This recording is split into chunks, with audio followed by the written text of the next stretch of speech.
15 अगस्त 1947 पूरे देश में तिरंगा लहरा रहा था, ढोल बज रहे थे और आंखों में स्वतंत्रता के सपने थे। लेकिन इसी दिन कुछ गांवों में घंटी नहीं, चीखें गूंज रही थी। कुछ जगहों पर जश्न नहीं, चिता की राख उड़ रही थी। भारत आजाद हुआ था पर इंसानियत कैद हो गई थी। यह कहानी है उन लोगों की जिनके नाम इतिहास की किताबों से मिटा दिए गए। यह कहानी है उन परिवारों की जिनके घर कभी सिंध, मुल्तान, लाहौर और रावलपिंडी में हुआ करते थे, लेकिन अब सिर्फ यादों में है। साल 1940 लाहौर में मुस्लिम लीग का अधिवेशन चल रहा था। जिन्ना मंच से गरजते हुए बोला, हम अलग देश लेकर रहेंगे। पाकिस्तान सिंध की गलियों में रहने वाले व्यापारी जमुना दास, जो हर साल रमजान में मुस्लिम पड़ोसियों को खजूर भेजते थे, उस दिन चुप थे। उन्हें समझ नहीं आ रहा था कि अचानक उनका अपना घर पराया कैसे हो गया। 16 अगस्त 1946 कलकत्ता जल उठा। सड़कों पर लाशें, मंदिरों से धुआं और गली में बच्चों की चीखें। यह डायरेक्ट एक्शन डे था, जहां पहली बार हिंदू सिखों को समझ आ गया कि अब उनके लिए पाकिस्तान की मिट्टी जहर बन चुकी है। मार्च 1947 रावलपिंडी के एक गांव में जसवंत सिंह अपने खेत में हल चला रहे थे। तभी उन्होंने दूर से धुआं देखा। ये उनके ही गांव का था। भीड़ आई नारों के साथ, ला इलाहा इल्लल्लाह,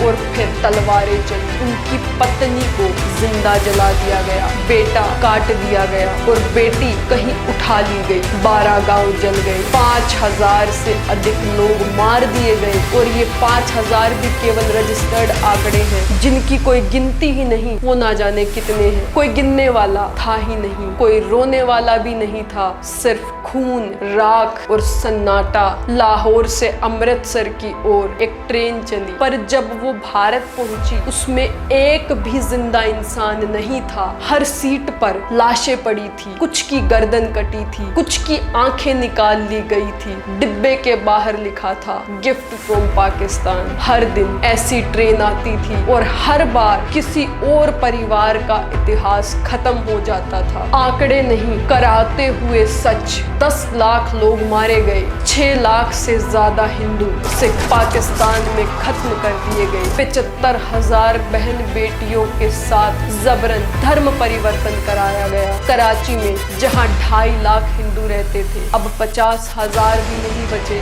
मुल्तान की सरला देवी अब बूढ़ी हो चुकी थी। जब उनसे पूछा, क्या आप पाकिस्तान वापस जाना चाहेंगी, वो रोते हुए बोली, मेरा पूरा संसार वहीं छूट गया, लेकिन अब वो जमीन मेरी नहीं है। किशोरी लाल मुल्तान के रहने वाले थे। उनका बेटा दंगे में मारा गया, बेटी किडनैप कर ली गई और पत्नी ने कुएं में कूदकर जान दे दी। अमर सिंह पेशावर से थे, उनकी बेटी को एक मौलवी ने उठा लिया। आज भी उसी के घर में रह रही है। 1947 में पाकिस्तान में 22% हिंदू आबादी थी, आज सिर्फ 1.8% रह गई। हर साल हजारों से भी ज्यादा हिंदू लड़कियां अगवा कर ली जाती हैं और जबरन उनसे विवाह कर लिया जाता है। पुलिस केस तक दर्ज नहीं होते। मंदिरों में अब आरती की जगह सन्नाटा है। कटासराज मंदिर सूना पड़ा है। हम कहते हैं देश आजाद हुआ, पर क्या सच में हमें आजादी मिली? पर हमने अपनी बहन को खो दिया, हमने सरहद जीती, पर माँ की इज्जत हार गई। और ये खून का साया आज भी सूखा नहीं है। हमें ये इतिहास याद रखना होगा, क्योंकि जो इतिहास भुला दिया जाता है वो फिर दोहराया जाता है। 1947 खून का साया कोई कहानी नहीं, ये सच्चाई है उन लाखों आवाजों की जो आज भी न्याय मांग रही है।